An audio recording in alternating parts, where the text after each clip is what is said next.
ഓം നമോ ഭഗവതേ സായീശ്വരായ. ശ്രീ സത്യസായി ഭാഗവതം കൽപ്പതരു. പ്രശാന്തി നിലയത്തിന്റെ റോഡിനപ്പുറമുള്ള കുന്നിൻപുറം. ആ കുന്നിൻപുറത്ത് രണ്ട് ഭീമമായ പാറകൾക്കിടയിൽ വളർന്നു നിൽക്കുന്ന ഇടത്തരം ഒരു പുളിവൃക്ഷം. അക്കാലത്ത് ആ പുളിമരം അറിയപ്പെട്ടിരുന്നത് കൽപ്പതരു എന്ന പേരിലാണ്. ബാലസായി തൻ്റെ ദിവ്യസ്പർശം കൊണ്ട് കൽപ്പതരുവാക്കിയ പുളിവൃക്ഷം. അന്നൊക്കെ ബാലസായി തൻ്റെ ഭക്തരും ഒരുമിച്ച് ചിത്രാവതി പുളിനത്തിലേക്ക് ഭജനയ്ക്കായി പോകാറുണ്ട്. ആ യാത്രക്കിടയിൽ പെട്ടെന്നൊരിക്കൽ ഭഗവാൻ പറഞ്ഞു, വരൂ, നമുക്ക് ആ കുന്നിൻ മുകളിൽ പോകാം. സംഘം ബാലസായിയുടെ നിർദ്ദേശത്തിന് വഴങ്ങി കുന്നുകൾ കയറി തുടങ്ങി. കയറിക്കൊണ്ടിരിക്കുമ്പോൾ മുന്നിൽ നിൽക്കുന്ന ബാലസായിയെ കാണാതായി. അവർ അന്ധാളിപ്പോടെ ചുറ്റിനും നോക്കി.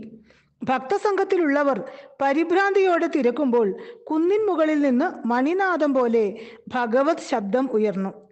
വരൂ, ഞാൻ എത്ര നേരമായി ഇവിടെ കാത്തിരിക്കുന്നു. ഭക്തസംഘത്തിലുള്ളവർ അന്ധാളിച്ചുപോയി. എങ്ങനെ ബാലബാബ ഞൊടിയിടയിൽ അവിടെ എത്തി? ഈ ചോദ്യം മനസ്സിൽ ഉദിച്ചപ്പോൾ തന്നെ ബാലസായി അരുളിയിട്ടുള്ള മറ്റൊരു കാര്യം അവരുടെ മനസ്സിൽ തെളിഞ്ഞു. എൻ്റെ മഹാത്മ്യം അളക്കാൻ പ്രപഞ്ചത്തിലുള്ളവർ മുഴുവനും അഹോരാത്രം ഒരുമിച്ച് ശ്രമിച്ചാലും ഫലവത്താകില്ല.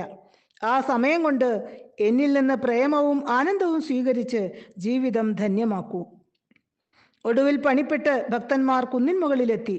ബാലസായി പുളിവൃക്ഷത്തിൻ്റെ ശിഖരത്തിലിരിക്കുന്നു.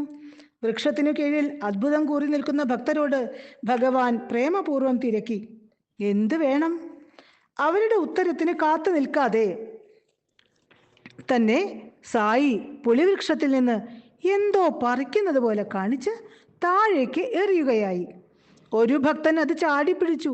അത്ഭുതം! തുടുത്തു പഴുത്ത മാമ്പഴം. അപ്പോഴേക്കും ബാലസായി പുളിവൃക്ഷത്തിൽ നിന്ന് മറ്റൊന്ന് പറിച്ചെടുത്ത് എറിയുകയായി. അത് ഒരു മധുര നാരങ്ങയായി. പിന്നീട് ആപ്പിൾ, അത്തിപ്പഴം തുടങ്ങിയ പറിച്ച് താഴെ നിൽക്കുന്ന ഭക്തന്മാർക്ക് ഇട്ടുകൊടുത്തു. അങ്ങനെ അഭീഷ്ടസിദ്ധി പ്രദായകനായ ബാലസായി ഓരോരുത്തർക്കും ഇഷ്ടമുള്ള ഫലങ്ങൾ പുളിവൃക്ഷത്തിൽ നിന്ന് പറിച്ചെടുത്ത് കൊടുത്തുകൊണ്ടിരുന്നു. ഭഗവാൻ തൻ്റെ ദിവ്യസ്പർശം കൊണ്ട് ആ പുളിവൃക്ഷത്തെ കൽപ്പവൃക്ഷമാക്കി മാറ്റി. ഭഗവത് ശരീരത്യാഗശേഷം 2 ആഴ്ച തികഞ്ഞില്ല, ആ പുളിവൃക്ഷം കടപുഴകി വീണു. ജ്യോതി ദർശനം. കൽപ്പവൃക്ഷ ചുവട് ഒരിക്കൽ മറ്റൊരു ദിവ്യലീലയ്ക്കും സാക്ഷ്യം വഹിച്ചു. അന്നും പതിവ് പോലെ ബാലസായി മണൽപ്പുറത്തേക്ക് യാത്രയായി. കുറച്ചു ദൂരം നടന്നപ്പോൾ ബാലസായി അരുളി, നമുക്ക് ഒരു മത്സര ഓട്ടമാകാം. ആരാണ് ആദ്യം കുന്നിൻ മുകളിൽ എത്തുക എന്ന് നോക്കാം. സമപ്രായക്കാർ പന്തയം സ്വീകരിച്ചു. 1, 2, 3. കുട്ടികൾ കുതിച്ചു പാഞ്ഞു. ഓട്ടത്തിനിടയിൽ അവർക്കൊരു കാര്യം മനസ്സിലായി. തങ്ങളുടെ കൂടെ ബാലസായി ഇല്ല. അവർ പകച്ചു നിന്നു. എവിടെ പോയി ഭഗവാൻ? അതിനുള്ള ഉത്തരം വന്നു കൽപ്പതരുവിൻ്റെ മുകളിൽ നിന്ന്. ഞാൻ ഇവിടെയുണ്ട്. കാലദേശാതീതനായ പ്രഭുവിന് എവിടെ, എപ്പോൾ, എങ്ങനെ വേണമെങ്കിലും മറയുകയും തെളിയുകയും ചെയ്യാമല്ലോ. അപ്പോഴേക്കും എല്ലാവരും ഓടിക്കിതച്ച് കൽപ്പവൃക്ഷ ചുവട്ടിലെത്തി. ഭഗവാൻ വീണ്ടും അരുളി, എല്ലാവരും അനങ്ങാതെ അവിടെ തന്നെ നിന്നുകൊണ്ട് എന്നെ നോക്കൂ. സുഗതികളായ നിങ്ങൾക്കെല്ലാം ഞാൻ ദിവ്യജ്യോതി ദർശനം നൽകുന്നു. അത്യത്ഭുതത്തോടെ അവർ ബാലസായിയെ നോക്കി. ഇരുട്ടു വീണു തുടങ്ങിയ വാനിൽ എല്ലാം അവ്യക്തമായിരുന്നു. ബാലസായിയും ഇരുളിൽ ലയിച്ചതുപോലെ. പെട്ടെന്ന് സൂര്യതുല്യ തേജസ്സോടെ ഒരു ജ്യോതിസ് വാനിൽ പ്രത്യക്ഷമായി. എന്ത് ചെയ്യേണ്ടു എന്നറിയാത്ത അവസ്ഥയിലായി പലരും. ഭൗതിക നിയമങ്ങൾക്കപ്പുറം നിൽക്കുന്ന ഈ ദർശനം കണ്ടവർ പകച്ചുപോയി. ആ സത്യം ബുദ്ധിക്കും മനസ്സിനും ഉൾക്കൊള്ളാനാവാതെ പലരും ഭയാക്രാന്തരായി. ചിലർ ബോധം കെട്ടു വീണു. പുണ്യാത്മാക്കളായ കുറച്ചുപേർ ഭഗവത് വിഭൂതി കണ്ട് ആനന്ദമത്തരുമായി. ഷിർഡി സായി ചിത്രം. ബാലസായിയോടൊപ്പമുള്ള സായാഹ്ന ഭജനകൾ ആവേശകരമായിരുന്നു. തങ്ങളുടെ ഉള്ളിൽ ആനന്ദവും ശാന്തിയും ഉറവയെടുക്കുന്നത് ഭജനയിൽ പങ്കുകൊണ്ടവർക്കെല്ലാം അനുഭവമായി. ഭജനയ്ക്കുള്ള കീർത്തനങ്ങൾ ഭഗവാൻ തന്നെ രചിക്കും. അതിൽ പലതും ഷിർഡിയിലെ തൻ്റെ പൂർവാവതാരത്തെക്കുറിച്ചായിരുന്നു. ഒരിക്കൽ ബാലസായിയെ തിരക്കൊഴിഞ്ഞു കിട്ടിയപ്പോൾ വെങ്കമ്മ ചോദിച്ചു, ബാബ, ആരാണ് ഈ ഷിർഡി സായി? ഞാൻ തന്നെ, മന്ദഹാസത്തോടെ ഭഗവാൻ അരുളി. ഇനി എന്തു ചോദിക്കാൻ? പക്ഷേ വീണ്ടും വെങ്കമ്മ ചോദിച്ചു, എങ്കിൽ ഷിർദി സായിബാബയുടെ ഒരു ചിത്രം എനിക്ക് തരൂ. ബാലസായി പുഞ്ചിരിച്ചു. അതായിരുന്നു അതിനുള്ള മറുപടി.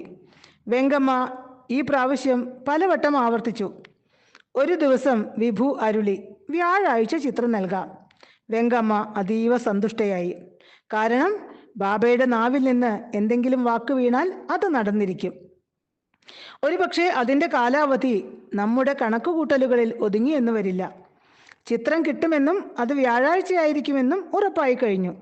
ഇനി ഏത് വ്യാഴാഴ്ചയാണെന്നും എങ്ങനെ ചിത്രം ലഭിക്കുമെന്നും മാത്രം അറിയില്ല. അതിനായി ശ്രമിക്കാതിരിക്കുന്നതാണ് നന്ന്. കാരണം അത് വിഭുവിൻ്റെ സങ്കല്പത്തിൽ മാത്രം സ്ഥിതി ചെയ്യുന്നു. ഒരു ബുധനാഴ്ച രാത്രി, അന്ന് ബാലസായി സ്ഥലത്തില്ല. അവിടുന്ന് ഭക്തന്മാർക്ക് ദർശനമരുളാനായി ഉറവക്കൊണ്ടയിലേക്ക് പോയിരുന്നു. ചിത്രത്തിൻ്റെ കാര്യം വെങ്കമ്മ മറന്നു കഴിഞ്ഞു. പാതിരാത്രി കഴിഞ്ഞു കാണും. വെങ്കമ്മയടക്കം എല്ലാവരും നല്ല ഉറക്കത്തിലാണ്.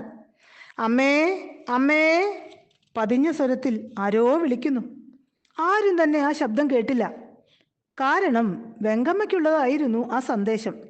നല്ല ഉറക്കത്തിലായിരുന്ന വെങ്കമ്മ ശബ്ദം കേട്ട് ഉണർന്നു. അവർ ചെവി വട്ടം പിടിച്ചു. ഒന്നും കേൾക്കാനില്ല.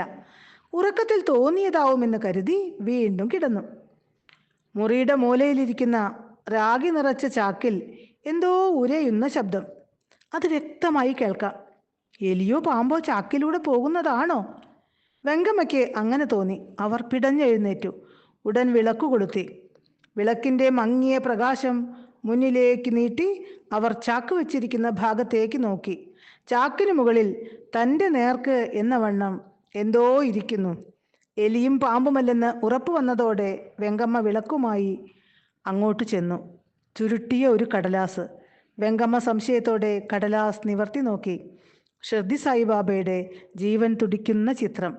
വെങ്കമ്മയുടെ അതിശയത്തിനും ആനന്ദത്തിനും അതിരില്ലായിരുന്നു. തൃപ്പാദദാസന്മാരെ സന്തുഷ്ടരാക്കാൻ വിഭു ഒരുക്കുന്ന ലീലകൾ വർണ്ണിക്കുക അനന്തനും അസാധ്യം. ഓം തത്സത്ത്.